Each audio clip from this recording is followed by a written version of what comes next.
तो जो आज हम रूल पढ़ने वाले हैं वो आपको रेडी दिख रहा होगा। एक्टिव एंड पैसिव वॉइस का सब इंपॉर्टेंट रूल होगा।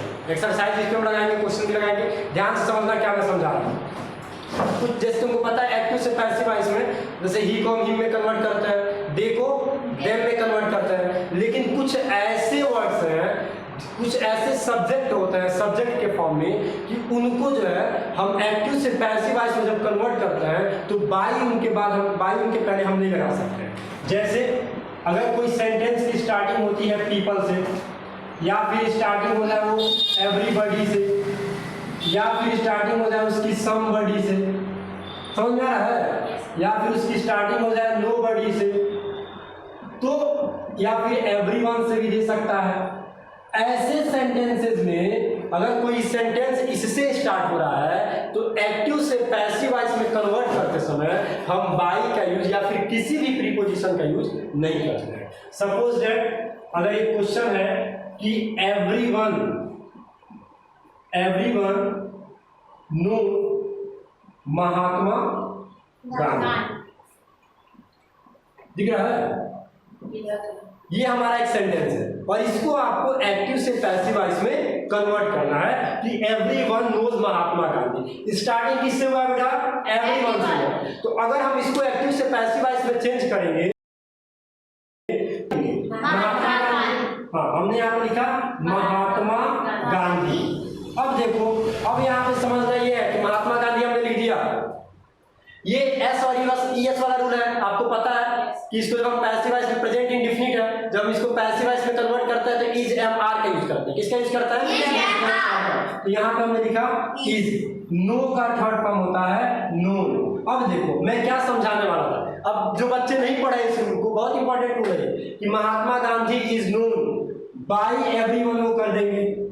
अब आप बताइए कि जब हमने लिखा बाई एवरीवन तो क्या ये सेंटेंस सही है कि गलत है?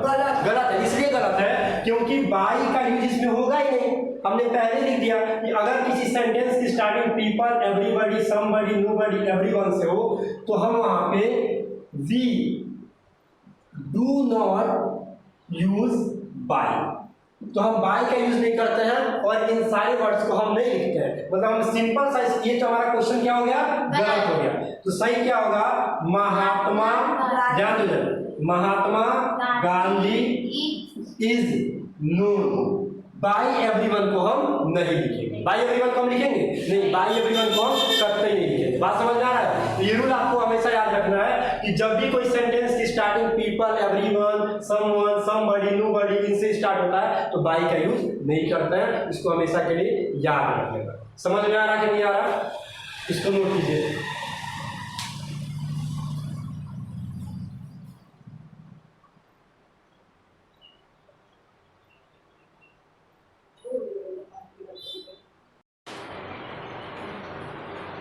ओके, अब हम सेकेंड रूल को पढ़ने वाले हैं कि सेकेंड रूल इसका क्या कहता है। जैसे क्लॉज, अगर दो क्लॉजेस के बारे में पढ़िएगा कि अगर दो सेंटेंस एक ही में है तो उसको हम एक्टिव से पैसिव वॉइस में कैसे कन्वर्ट करेंगे।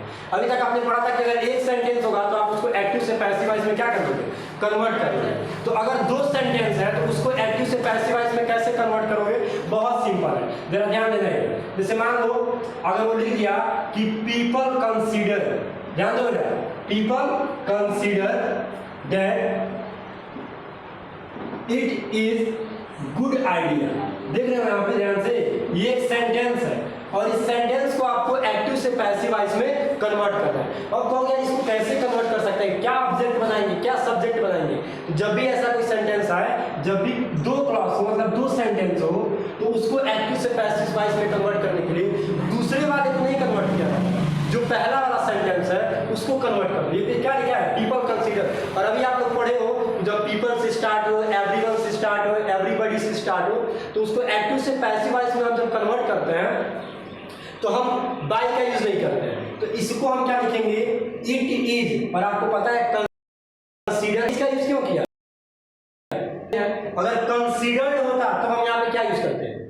तो हम यहाँ पे क्या यूज करते हैं, वॉज का यूज करते हैं। क्या यूज करते हैं बेटा, वॉज का यूज करते हैं। यहाँ पर लिखेंगे इट इज कंसीडर्ड, क्या लिखेंगे बेटा, it is considered that it is a good idea. इसको चेंज नहीं करना है, सेकंड वाले क्लॉज को चेंज नहीं करना है, बस इसको आपको चेंज करना है और लिखेंगे it is considered. Suppose that अगर आपको यहीं पर लिख देगा कि पीपल कंसीडर, क्या लिख देगा, पीपल कंसीडर, तो कुछ नहीं करना है। और अगर सेंटेंस उसके बाद में लिख देता है तो आपको चेंज क्या करना है, सिर्फ इट, अब हम इज नहीं लगाएंगे क्योंकि अब कंसीडर्ड है, तो अब हम क्या लगाएंगे, इट वाज कंसीडर्ड।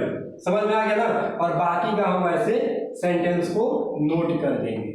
समझ में आया कि नहीं आया, आ गया समझ में। तो आपने दो रूल पढ़ा होगा, दोनों के दोनों रूल आपको समझ में आ गया होगा। समझ में आ रहा कि नहीं आ रहा, इसको नोट कर लीजिए।